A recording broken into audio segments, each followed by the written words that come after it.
ফিলিস্তিনের অবরুদ্ধ গাজা উপত্যকায় যুদ্ধ শেষে আন্তর্জাতিক শান্তিরক্ষী বাহিনী মোতায়েন করতে চায় যুক্তরাষ্ট্র। ইতিমধ্যে এই শান্তিরক্ষী বাহিনীতে সেনা দিতে মিশর, সংযুক্ত আরব আমিরাত ও মরক্কোকে প্রস্তাব দিয়েছে ইসরায়েলের প্রধান মিত্র দেশটি। মার্কিন এই প্রস্তাবের পর গাজায় সেনা পাঠানোর বিষয়টি বিবেচনা করে দেখছে এই ৩ আরব দেশ।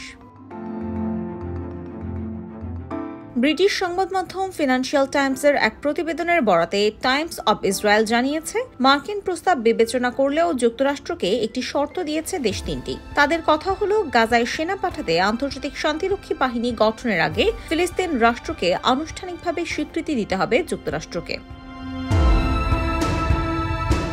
গাজায় শান্তিরক্ষী পাঠাতে মিশর, আমিরাত ও মরক্কো ছাড়াও সৌদি আরব সহ অন্য আরব দেশগুলোর দ্বারস্থ হয়েছিল আমেরিকা।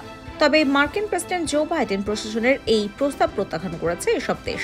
তবে প্রস্তাব প্রত্যাখ্যান করলেও যুদ্ধ পরবর্তী গাজায় এক ধরনের আন্তর্জাতিক বাহিনী থাকার বিষয়ে সায় দিয়েছে এসব আরব দেশ।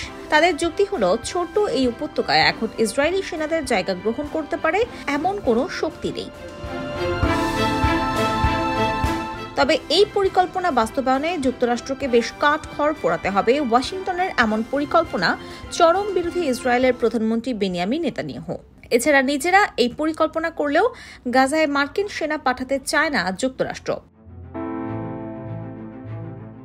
ফিনান্সিয়াল টাইমসকে একজন পশ্চিমা কর্মকর্তা বলেছেন, এই বিষয়ে ইসরায়েল কারোর সঙ্গে কথা বলতে চায় না, আর আরব রাষ্ট্রগুলো চায় পশ্চিমারা যেন ফিলিস্তিন রাষ্ট্রকে স্বীকৃতি দেয়। তবে বাস্তবে পশ্চিমা খুব কম দেশই স্বীকৃতি দানের কাছাকাছি রয়েছে।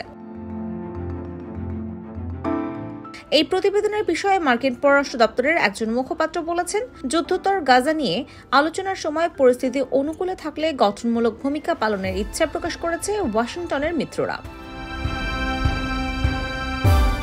IBTV USA, New York.